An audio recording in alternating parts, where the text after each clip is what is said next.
Hello there, this is Steve Trueblue in Sydney, and I'm still on the subject of Marxism and removing it from our institutions' educational all. And what I want to do is start with something that young people probably don't know, and that is how the tobacco lobby was defeated. Now, the tobacco lobby was so big and it's had so much push behind the scenes and so much political clout that it seemed an invincible dragon causing basically selling mega-death. They put millions of people to early deaths in graves, and they did it with legal impunity for many, many decades. Okay, now, what happened to that industry?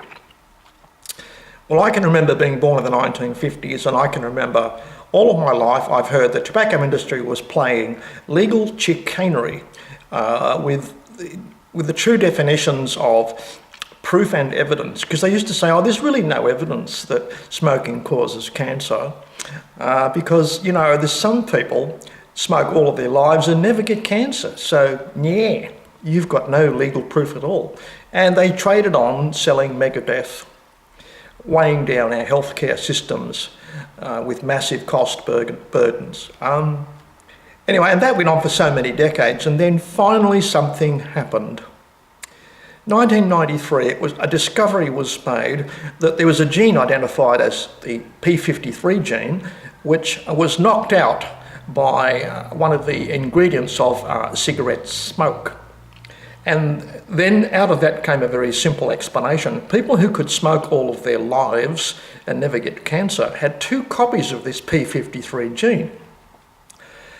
The function of the gene is an anti-cancer gene. It mops it up and kills it wherever it finds it. But if you knock out the gene, you will get cancer.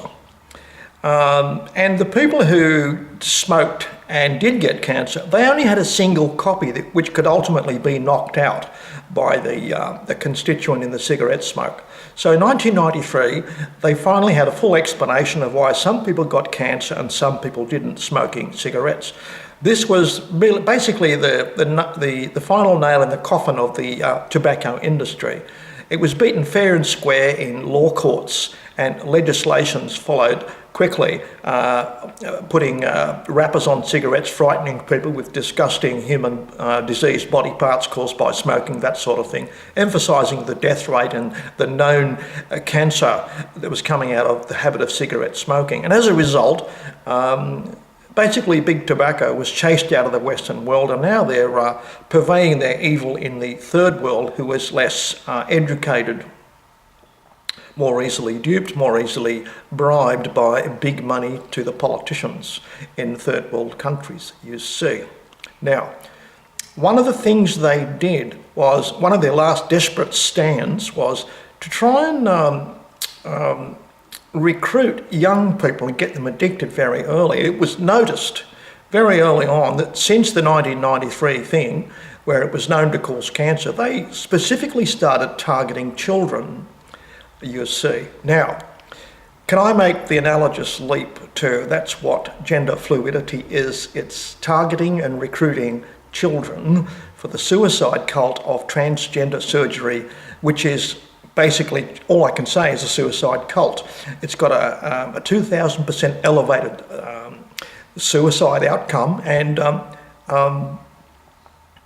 gender fluidity is the thin end of the wedge that preps people and inducts them into the flavour of the month, the ever so fashionable gender fluidity concept, which soon leads to, and can lead to, transgender surgery, which has been utterly denounced as little more than a suicide cult and pseudo-medical science that doesn't fix the problem called gender dysphoria.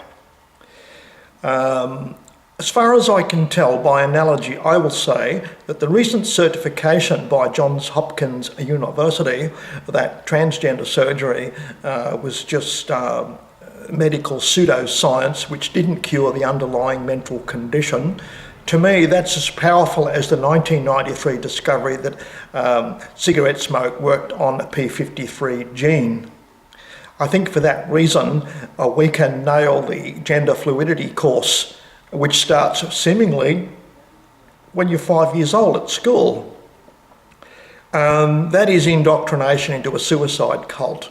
So I'd like you to realise that we can defeat it just by refusing to allow a suicide cult to flourish in our carefully guarded, ultra-safe work areas that we have. So we have a ridiculous situation where teachers are not allowed to use chalk blackboards anymore because it causes lung diseases in a few teachers, and we have to go to those ridiculous whiteboards where you get drunk from the alcohol fumes instead, but that's considered safer than silicosis.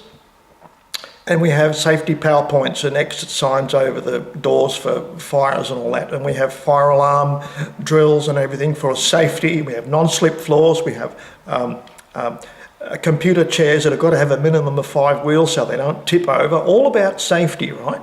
And from the safety of that lovely work environment, universities, schools and primary schools are basically enabling a suicide cult to flourish. It's got to be stopped. It's as heinous as the tobacco industry ever was. And I hope the victory against the tobacco industry will give you some hope that when something's all-pervading at every level of society, it can still be roundly beaten and chased away. And I'm thinking that the suicide angle of gender fluidity is the way to get rid of most of Marxism out of our education system. It's a distinct health hazard. And I will remind you, as I said in the last video, that the markers for the quality of a philosophy, doesn't matter where it comes from or what it claims to be, what it purports to do for the society, you can judge its quality by, does it raise or lower the suicide rate? Does it raise the death rate of the society? Does it lower the birth rate? You can forget all the left-wing idiotic arguments, just look at the cold hard numbers. They are as meaningful and hard to argue with as road toll statistics. I don't think that even the lefties would try saying, well, the road toll's really just a construct of the evil patriarchy. So therefore, we can teach how to kill yourself in a motor car.